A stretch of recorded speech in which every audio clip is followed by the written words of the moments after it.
চলে গেলেন জুলাই বিপ্লবী ওসমান হাদি। মাহমুদুর রহমানের আহ্বান, শান্ত থাকুন, বিশৃঙ্খলার সুযোগ দেবেন না। মৃত্যুর পর হাদির জন্য যে দোয়া করলেন আজহারী। সর্বশেষ জানাবো, হাদির স্ত্রী সন্তানের দায়িত্ব নেবে সরকার, প্রধান উপদেষ্টা।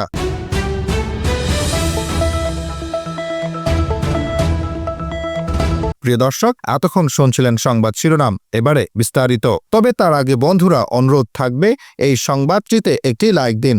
এই চ্যানেলে আপনি নতুন হয়ে থাকলে আমাদের এই সংবাদটি দেখতে দেখতে চ্যানেলটি সাবস্ক্রাইব করে রাখুন। চলে গেলেন জুলাই বিপ্লবী ওসমান হাদি।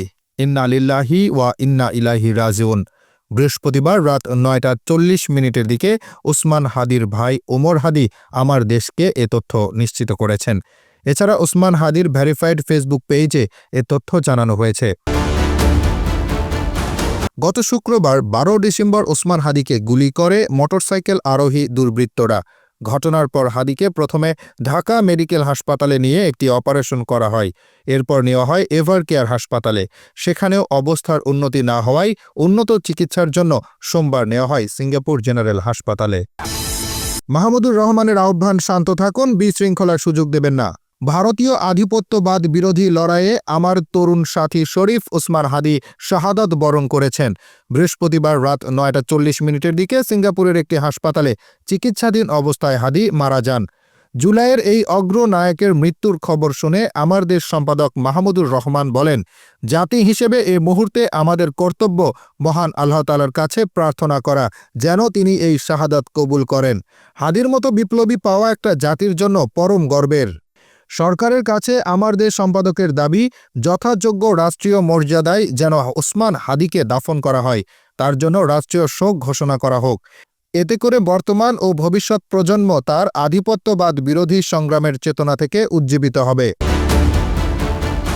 মাহমুদুর রহমান বলেন, আমি সারা দেশের আপামর জনসাধারণের কাছে আহ্বান জানাচ্ছি, সুশৃঙ্খলভাবে ওসমান হাদির জানাজা এবং দাফনে অংশগ্রহণ করুন।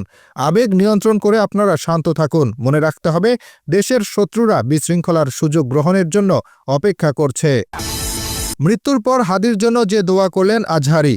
জুলাইয়ের মহান বিপ্লবী শরীফ ওসমান হাদির মৃত্যুর পর তার জন্য দোয়া করেছেন তরুণ আলেম ও ইসলামী চিন্তাবিদ মিজানুর রহমান আজহারী। বৃহস্পতিবার রাতে সিঙ্গাপুরে চিকিৎসাধীন অবস্থায় মারা যান হাদি। এ খবর জানার পর ফেসবুকে একটি পোস্ট দিয়েছেন আজহারী। পোস্টে তিনি বলেন, আবরার ফাহাদ আবু সাইদের কাতারে যুক্ত হলেন ওসমান হাদি। আল্লাহ ওসমান হাদির আত্মত্যাগকে কবুল করুন, শাহাদাতের সর্বোচ্চ মর্যাদা দান করুন এবং জান্নাতের মেহমান বানিয়ে নিন। হাদির স্ত্রী সন্তানের দায়িত্ব নেবে সরকার, প্রধান উপদেষ্টা। প্রধান উপদেষ্টা প্রফেসর মোহাম্মদ ইউনুস বলেছেন, ওসমান হাদির মৃত্যুতে আমরা গভীর শোক প্রকাশ করছি। সেই সঙ্গে তার স্ত্রী ও সন্তানের দায়িত্ব নেবে সরকার। বৃহস্পতিবার রাতে জাতির উদ্দেশ্যে দেওয়া ভাষণে তিনি এ ঘোষণা দেন। মূলত ইনকিলাব মঞ্চের আহ্বায়ক গুলিবিদ্ধ শরীফ ওসমান হাদির মৃত্যুর ঘটনায় জাতির উদ্দেশ্যে ভাষণ দেবেন প্রধান উপদেষ্টা। এর আগে বৃহস্পতিবার 18 ডিসেম্বর সিঙ্গাপুরের একটি হাসপাতালে চিকিৎসাধীন অবস্থায় মারা গেছেন তিনি।